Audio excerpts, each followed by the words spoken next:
Yeah. I am kind of the odd man out tonight, aren't I? You know. On top of the fact that I do have a what for JJ, I'm not really a stoner. I used to be, and then I got sucked into corporate America for 25 fucking years. Yeah. And then I came back, and what is wrong with you fucking people? Yes.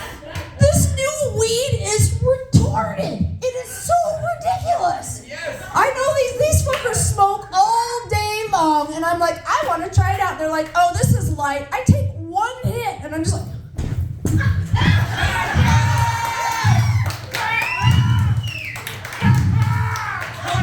I can't. I've fallen, and I can't. Help me up. I can't.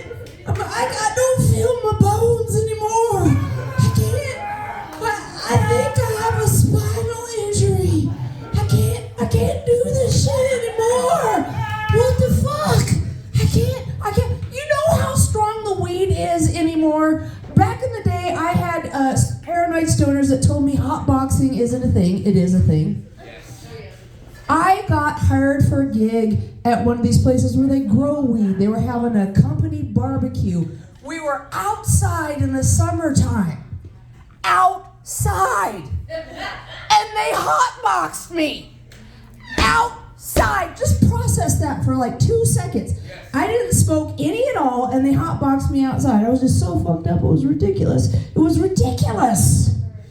So yeah, you know, and on top of the fact that you can't smoke weed, corporate America is awful. Anybody have a corporate job, have had a corporate job? Yes. Oh, yeah, God bless you. God bless you. I'm old enough that I can remember when they used to do stuff for you, like, you know, give you real benefits and raises.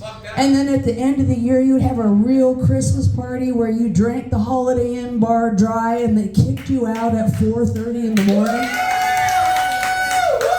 What do they do now? Nothing. No. They do Employee Appreciation Day. Isn't that just to make you feel like family? Make you feel like you're valued. We value your service. And they're always awful. They're always awful. But I had one that was legendarily awful. A month ahead of time, they're like, it's cold, it's winter time, we're going to give you 7 types of soup. Don't bring a lunch, you're going to get soup. Really good gourmet soup. Soupity soup. And you're trying to get us so excited about soup. So soup day comes, and we all queue up for eating soup. Whoop, whoop, whoop. You could smell it. It smelled fantastic. I was like ready. My tummy was growling. Yeah. They brought the soup, but no fucking bowls or spoons. Yeah. Yes. Yeah, doesn't that make a motherfucker feel appreciated? Yes. Yes, sir. Please pour the hot soup right into my little hands. I feel like Oliver Twist now. Yes. Oh, it's scalding me. Oh, but it's still delicious. Let me lick it off my elbow. Oh, God, yes. So delightful. I feel so appreciated.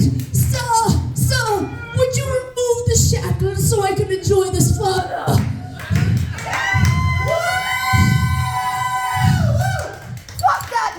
Fuck that noise. So needless to say, I was kind of depressed.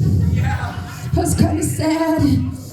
I was not enjoying that life, so I did end up rage quitting my job. Has any of you motherfuckers ever rage quit a job?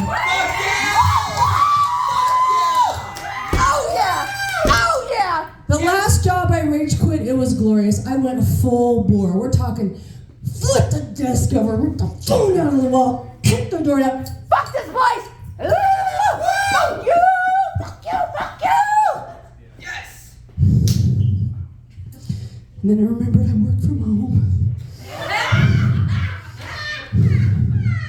Which means I have to clean all that shit up. And I don't have any pay now. And I don't have any health insurance. Yeah. And I'm really depressed now. Have you guys, any of you ever taken antidepressants? Yes. They're great, but some of those side effects, woo! Woo, woo, woo, woo, woo! I had a little run on antidepressants. Yeah. Doctor gave them to me and said, yeah, just take it for like 2 weeks, see how you feel, but don't look anything up. Yeah, when a doctor tells you don't look anything up, fucking look that shit up. Immediately. Because 2 weeks in, sure as shit, I felt the best I've ever had in my life, but I had some motherfucking questions. I started looking up these side effects. Interesting side effect number 1. Reduced appetite. Don't let my current size fool you. At one point in my life, I weighed 310 pounds. I love to throw groceries down my neck. I've been kicked out of an all-you-can-eat restaurant no less than 4 times in my life. It is possible. And suddenly, nothing tasted good. I didn't enjoy the food. Fun side effect number 2, they called it reduced sleep. Okay, I was sleeping 4 hours a night. I'd been depressed. I was used to sleeping 9 to 12. Try to entertain yourself for 20 hours and not lose your fucking mind. Especially when you have kids and you're trying to be quiet. Tiptoe around. So it wasn't working out very well. But that last side effect was the showstopper. That last side effect was the big one. They call it reduced libido. No, it's not reduced. You can't come at all. You can't come at all. I know because I dedicated an entire day to this project. Started with the 2-finger tingle.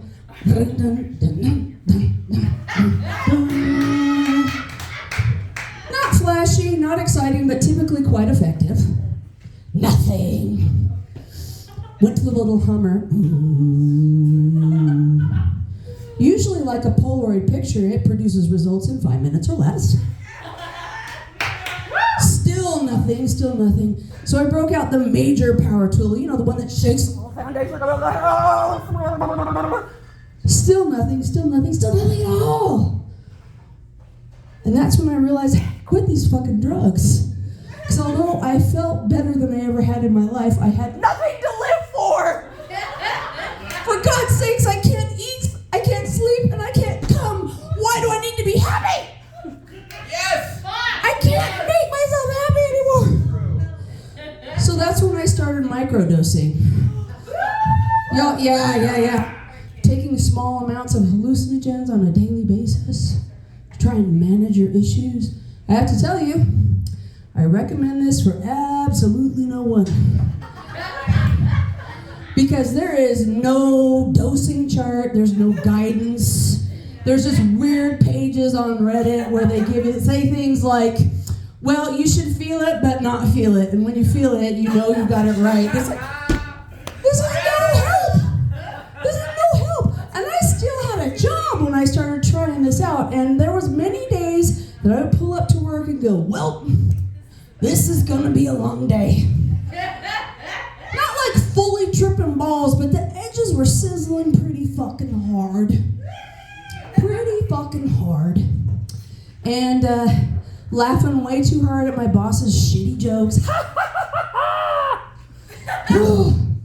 And there was one day in particular, I was like, I think I'm gonna be okay. I think I'm gonna make it. And I went to get my lunch and I went to eat and I pulled out an apple and I just unwound the way you only do when you're on hallucinogens. I'm looking at this apple and I'm just like,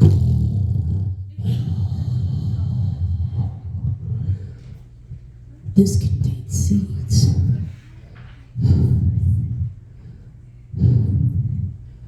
And it comes from a tree. This is how the tree reproduces. This isn't a snack.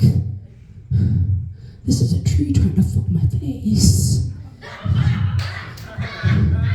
This is a goddamn botanical Tinder date. No, thank you. Not today. Not today. So now you might have a good idea of how crazy I am. So we're going to get into the really weird shit. Okay, so. Ladies. I have carried around a purse for nigh on 40 years and I still haven't figured this shit out. What about the rest of you? You guys understand this? Ugh. We've all had this experience where you're like getting ready to go out and you put on that new lipstick, that new shade that's like, so cute. And you know you're going to have to touch it up later. So you throw it in your purse. Later comes, and you go to do the touch-up, and you start pawing through. We all lose our fingers when we do this. You just start flippering through your purse, looking for that lipstick, and you can't, it's not, and you start pulling everything out, your whole life out in front of strangers. And you still don't find it, and you finally just give up. 3 months later, you're looking for something completely different, and there it is. Where has it been? Where did it go? Obviously, there's some bizarre voodoo black magic going on. And I think that's why men are scared of them. Because we've all had that experience, whether it be your brother or your father or your boyfriend or your spouse or your roommate. He'll ask, Where are the nail clippers? and you say, in my purse. Do they dip in? No, they come walking into the room holding it away from their body as far as possible. You get it. Like they're going to lose a digit or something. But I think they might be right to be afraid. I think they might be right. Because I had an epiphany recently. I was digging through my purse, as we do, with no fingers flippering through. And I found a euro coin in the bottom of my purse. A euro coin. Where in the fuck did this come from? Somebody was like, you just got it as change. I was like, no, I have a coin purse in my purse. I know a little bit of purse inception, a purse within a purse. But it's not like it rains change randomly. So how did it get there? And that's when I realized there are, in fact, wormholes connecting all locations to all other locations in the universe. And purses are the portals. So while I'm staring at this euro coin, there's some baffled bitch in Berlin looking at my Winco receipt going, where in the fuck is Boise, Idaho? What do we do with this information? Well, as we know, men are naturally, and probably rightly, afraid of purses. And it's mostly men who run what? NASA. And what are they trying to do there? Go to Mars. Send big rockets, hundreds of thousands of miles away, but they don't have to. They can just send a really big purse. Yes. Build another one down here. Yes.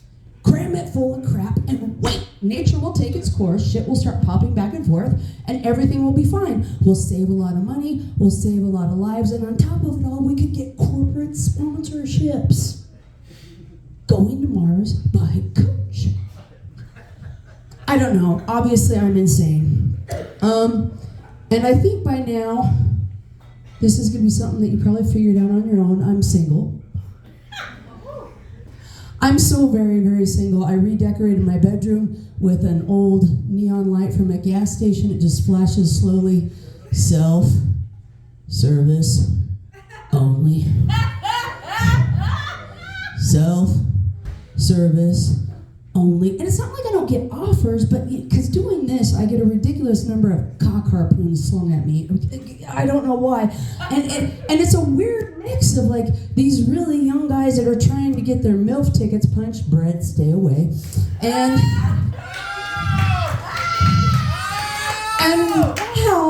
And while young men are beautiful and delightful, I find them very much like the pockets in nice slacks. Purely decorative, very shallow, effectively worthless. Yes. That is so good. That is so good. So, if you catch me with a 22 in my mouth, I guarantee you it's a caliber, not a person. And older men are not much better. You know, dating older men is like buying a jigsaw puzzle at the thrift store. They are definitely missing some pieces. And then on top of it all, they were raised on 80s rom-coms, which when the girl said no, it meant try harder. In the 80s, that was cute. In 2023, it's very rape adjacent. And they're very relentless. And recently I had one that was not letting it go. And he was like, Tanya, I have an idea for you. I know you're a nerd, you like games. You choose the game. And if you win, I leave you alone. But if I win, we fuck. I didn't have to think very long before I said, Russian roulette! Because either way, I win. Because if I take the bullet, or if you take the bullet, you're dead and you're leaving me alone. But if I take the bullet, you're stuck pumping away at my slowly cooling corpse. My name is Tanya Cope, but my friends